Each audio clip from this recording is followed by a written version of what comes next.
खानेपानी एकीकृत बस्ती यो चौबास हुँदै माझीपेटा हुने सडक र तल्लो ढाडका भन्ज्याङ हुँदै ढुसिनी हुँदै सैलुङ हुने सडक यो पैसा काटेर कहाँ हालेको हो? अहिलेका सरकार प्रमुख साथीहरूलाई थाहा होला। त्यो जनताले सोध्ने प्रश्न हो, त्यो पैसा कहाँ बेपत्ता छ? शीर्षक सब पैसा छ। पैसा हाल्ने हामी कहाँ लुटेर लिएर गयो थाहा छैन, कहाँ पुऱ्याएको त्यो कुरा जनताको माझ उनीहरूले भन्नुपर्छ। मैले गएर अस्ति तपाईँको चाहिँ त्यो सडक डिभिजन कार्यालयमा योजना हेऱ्यो, कतिवटा सडकमा त्यतिखेर लेखेर दाइ पनि हुनुहुन्थ्यो, हाम्रो आदरणीय कमरेड योजना कहाँ पुगेछ भनेर हेर्नु गएको। योजना सब पैसा छ, योजना छ अहिले पनि। तपाईँले गएर अहिले पनि हेर्नुभयो भने योजना छ, पैसा छ। किन यस्तो भयो? एमाले योजना लिएर आयो, त्यो अन्य पार्टीका साथीहरूले योजना काटे, त्यो शीर्षक राखे, शीर्षक काट्न नमिल्ने रहेछ। शीर्षक समावेश भएपछि काट्न नमिल्ने रहेछ, त्यसको पैसा चाहिँ झिकेर त्यसलाई जिरो बनाएर अन्त लान मिल्ने रहेछ। यो प्रक्रिया अन्तर्गत तपाईँहरूका सिधो सडकका पैसाहरू काटिएका छन्। त्यो अस्ति पनि एउटा कार्यक्रममा मैले भने, तपाईँहरू अपराधीकरण नगर्नुहोस्, यस्तो काम गर्नु हुँदैन। जनताको जीवनस्तरसँग जोडिने कुराहरूमा तपाईँले यति सम्बन्धित गद्दारी काम नगर्नुहोस्। तपाईँहरूले हामीले गरेको भए लिएर जानुहोस्, केही फरक पर्दैन। कमसेकम जनताले सेवा सुविधा त पाउँछन्। आज सौरी देउराली गाउँपालिका वार्ड नम्बर 3 माझीपेटाको वडा कार्यालय उद्घाटन कार्यक्रमका प्रमुख अतिथि नेकपा एमालेका केन्द्रीय सदस्य माननीय नवीना लामाजी, त्यसैले प्रदेश कमिटीका कमरेड, त्यसै गरी साधारण बडालजी र यहाँ उपस्थित हुनुभएका सम्पूर्ण कमरेडहरू, यहाँ उपस्थित भएका आमा दाजु दिदीबहिनीहरू सम्पूर्णमा नेकपा धेरै कुराहरू यहाँ अहिले नै आइसकेको छ। म धेरै लामो बोल्दिनँ, किनभने यहाँ चाहिँ महत्त्वपूर्ण कुराहरू धेरै साथीहरूले राखिसक्नु भएको छ। सौर देउरालीको समग्र कुराहरू, यो पालिकाको कुराहरू, अर्को कुरा यहाँको 3 नम्बर वडाको कुराहरू चाहिँ वडाकै साथीहरूले पनि राखिराख्नु भएको छ। अब हामी नेकपा एमाले जनताको प्यारो पार्टी, विशेष गरी हाम्रो एमाले माया गर्दा गर्दै पनि हामी किन हार्यौँ भन्ने कुरा यहाँ धेरै कुरा उठ्यो। हामीले यो बिचमा के गर्छौँ के गर्दैनौँ भन्दा पनि नेकपा एमाले के गर्यो भन्ने कुराबाट यहाँले विचार गर्नुहुनेछ। हिजो नेकपा एमाले नै गाउँ गाउँमा जुन विकास निर्माण गाउँमा पुर्याउनुपर्छ, आफ्नो गाउँ आफूले बनाउनुपर्छ, त्यसै गरी चाहिँ गाउँ वृद्धहरूलाई, एकल महिलाहरूले, अपाङ्गताहरूले भत्ता दिनुपर्छ, धेरै अगाडि बढ्न सक्छौँ। कमसेकम एक दिनमा नभए पनि एक महिनामा तपाईँ आमा बुवाहरू हुनुहुन्छ, तपाईँ पार्टीको सङ्गठित सदस्य हुनुहुन्छ, तपाईँ नेता कमरेडहरू हुनुहुन्छ, वडा कमिटीमा साथीहरू 30-31 जना त हामी वडा कमिटी जना छौँ, पालिका कमिटी हुनुहुन्छ, नेकपा एमालेले माया गर्ने तमाम सयौँ आमा बुवाहरू हुनुहुन्छ। तपाईँलाई नेकपा भयो भने अहिले तपाईँ हामीसँग चाहिँ करिब 150 जना हामीसँग सङ्गठित सदस्य छ भने एक महिना पछाडि अर्को चुनावमा आरामसँग चुनाव जित्ने वातावरण बन्न सक्छ। त्यसैले अब चुप लागेर नबसौँ। 2 स्थानीय चुनाव आउन कमसेकम 4-5 महिना बाँकी छ। अब फेरि संसदीय चुनाव आउँछ। यहाँहरूले कमसेकम पनि बाख्राहरू डिभिजनहरू पनि हामीले प्लान योजना गराएर तल 2 नम्बर 3 नम्बर या आमाहरूको, तर हामी सबैजना अगाडि बढ्नुपर्छ। हामी सबै लाग्छौँ।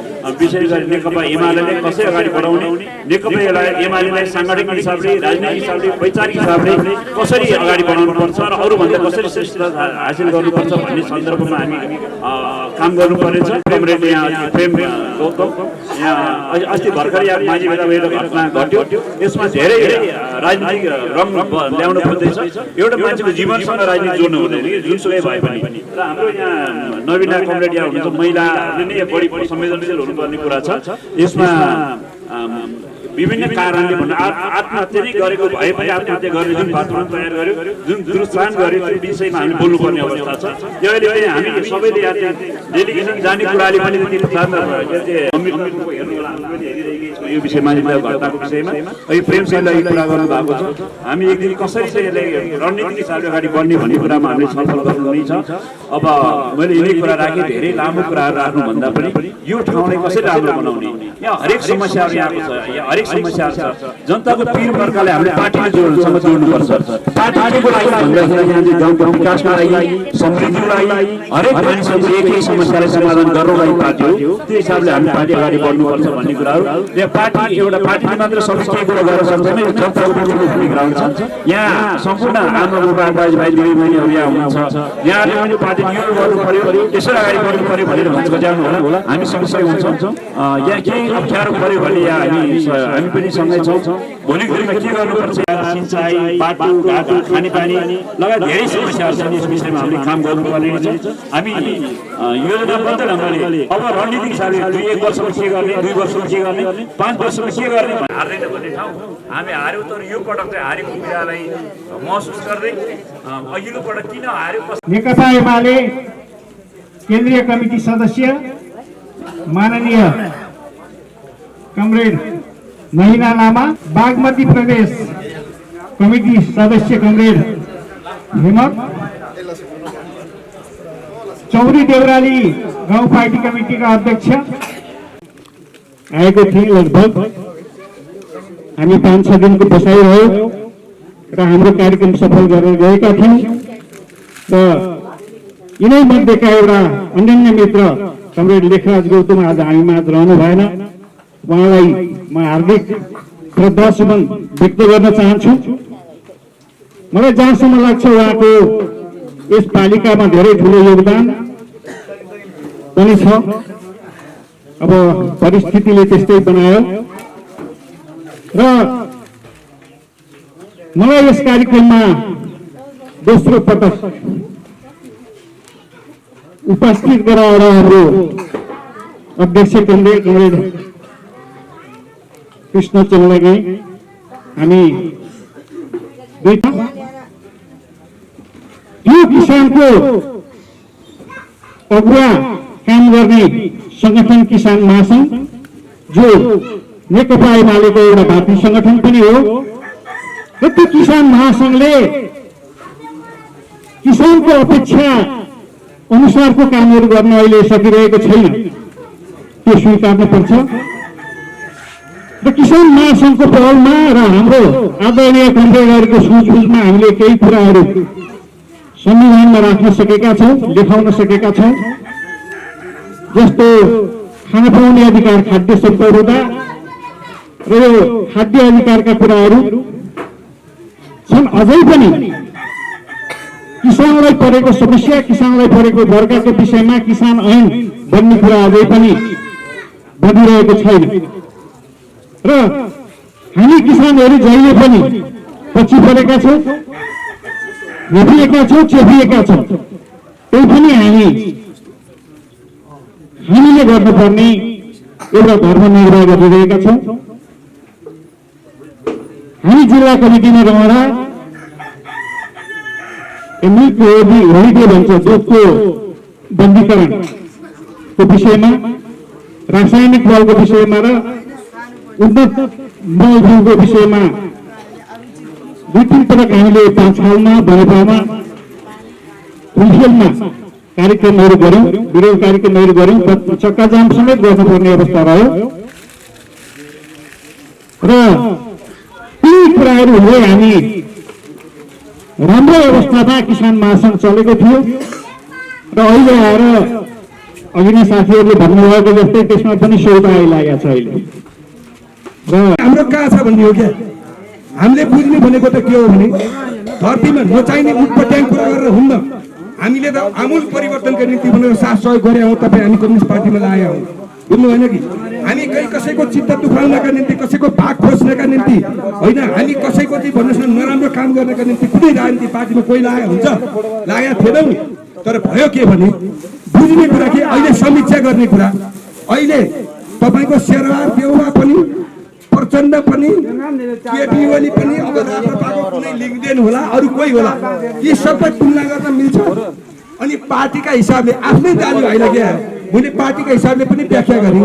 जस्तो काङ्ग्रेस र माओवादीकै बिचमा प्रमुख दुश्मनको इङ्गित गरियो र भिडाइयो, अब त्यो मिल्ने विषय हो। यहाँ मर्ने मरिसक्यो, यहाँ चाहिँ पीडा पर्ने परिसक्यो, घाटा हुने भइसक्यो, अहिले मिल्ने भन्दैन हुन्छ। यो अन्तर्विरोध तलसम्मको हल हुन सक्छ। त्यस्तो अपराधपूर्ण सोच, त्यस्तो क्रियाकलाप, त्यस्तो प्लानरहरू र समग्रमा सबैलाई साथ मागेको बेला हात फैलाउन सक्ने, राष्ट्रिय एकीकरण गर्न सक्ने प्रचण्ड पनि मानिस होला, तपाईँ हामी पनि मान्छे हौँ। शेरबहादुर देउवा पनि मान्छे हो। यतिसम्म कस्ता मान्छेहरूको गठबन्धनले देखिन्छ नि, दुईटा कुरा बिर्सनु हुँदैन हामीले। अब जनताले पटक पटक सङ्घर्ष गरेर अधिकार ल्याउँछ, त्यही शेरबहादुर देउवा हो। थपक्क लहर जनताले लडेर ल्याएको अधिकार लहर राजा ज्ञानेन्द्र कहाँ बुझाइदिएर ज्ञानेन्द्र पनि खायो, आफू पनि गयो। यति बुझ्नु होला, गएकै हो, त्यही सिक्दा आएको हो प्रत्यक्ष। अस्ति मात्रै आज कसैले जुटाइदिएमा 2 दिन हुँदैन, सधैँ कायम हुन्छ। अनि फेरि 62-63 जनताले आन्दोलन गरेर जनताको अधिकार साबित गर्यौँ भन्यो। फेरि त्यही माधव नेपाललाई प्रचण्ड मिलेर एउटा कर्मचारी रूपमा फेरि तपाईँको चाहिँ के भन्छ त्यो के अरे त्यो चाहिँ के भन्ने त तँ घर न किन हुन्थ्यो, सर्वोच्च अदालतमा लगेर एउटा जनसेवाको चाहिँ संस्थामा लगेर, जनसेवामूलक संस्था हो न्यायालय भनेको, त्यहाँ लगेर बुझाउने सर्वसम्मत हुने मान्छे र आफ्नो अडानमा, आफ्नो विचारमा, आफ्नो वर्गमा वीर रहने मान्छेलाई एउटै तुलना भयो भने यो धरतीमा त्योभन्दा ठुलो पार्टी प्रदेश कार्यक्रम पनि रहेको हुँदा म नाम वाचन गर्नेछु। तपाईँहरू अगाडि आएर लाइनमा बस्दिनु होला, लगाएर स्वागत गरिदिनु हुनको लागि प्रमुख अतिथि केन्द्रीय सदस्य नवीना लामाजीलाई अनुरोध गर्दछु। दावा लामा उहाँहरू चाहिँ नेकपा माओवादी केन्द्रबाट आउँदै हुनुहुन्छ। दावा लामा काभ्रेबाट, लाली विकट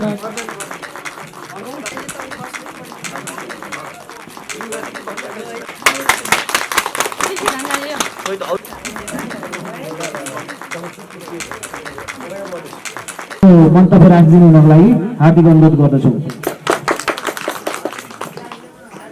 हार्दिक धन्यवाद उत्कृष्ट कमरेड। यो नेकपा एमाले बाँचबेपा वार्ड नम्बर 3 को कार्यालय उद्घाटन कार्यक्रमका अध्यक्षज्यू, त्यसै गरी यो कार्यक्रममा उपस्थित हुनुभएका हाम्रो गौरवशाली पार्टी नेकपा एमाले प्रदेश कमिटीका आदरणीय नेता चूडामणि गौतमज्यू, त्यसै गरी मञ्चमा आसीन हुनुभएका यसै गाउँपालिकाका अध्यक्ष हाम्रो गौरवशाली पार्टी नेकपा एमालेका अध्यक्ष जितराम लामा सर लगायत यही गाउँपालिकाका पदाधिकारी कमरेडहरू, जिल्ला कमिटीका कमरेडहरू, यसै ओडाका आदरणीय कमरेड डम्बर लामा कमरेड लगायतका तपाईँ यस कार्यक्रममा उपस्थित हुनुभएका सम्पूर्ण आदरणीय मेरा आमा बुबा दाजुभाइ दिदीबहिनीहरूमा मेरो व्यक्तिगत तर्फबाट र हाम्रो पार्टी नेकपा एमालेको तर्फबाट स्वीकार्नुहोस् न्यानो हार्दिक अभिवादन। यो पुसको एकदमै चिसोले तपाईँहरूसँग हामी सबैलाई चिसोको महसुस भइरहेको छ। नेकपा एमालेको कार्यालय उद्घाटन गर्ने कार्यक्रममा तपाईँहरू आइरहनु भएको छ। त्यसकारण आज कार्यालय उद्घाटन भनेको नेकपा एमालेको एउटा विचार प्रवाह गर्ने कार्यालयको उद्घाटन हो। यो कार्यालय भनेको जसरी हाम्रो शरीरको मुटुले हाम्रो शरीरभरि रक्त सञ्चार प्रवाह गरेर हामीलाई एउटा मानवता र हामीलाई एउटा जगतलाई बुझ्ने एउटा अवसर मुटुले प्रवाह गरेर हामीलाई सास प्रश्वासदेखि लिएर सबै कामलाई ब्यालेन्समा राख्ने काम गरिन्छ। र त्यसै गरी नेकपा एमालेको जनताको बहुदलीय जनवाद हाम्रो मार्गदर्शक सिद्धान्त, यो विचारलाई प्रवाह गर्ने यस ओडा कार्यालयको आज उद्घाटन कार्यक्रम हो। मलाई लाग्छ आगामी दिनमा यो ओडाबाट जसरी शहीदको रगतले रक्तिएको यो हाम्रो यो सूर्य चिन्ह आज जनताको बीचमा अटल अमर भयो, यो मुलुकको एउटा शक्तिशाली पार्टी बनेको छ।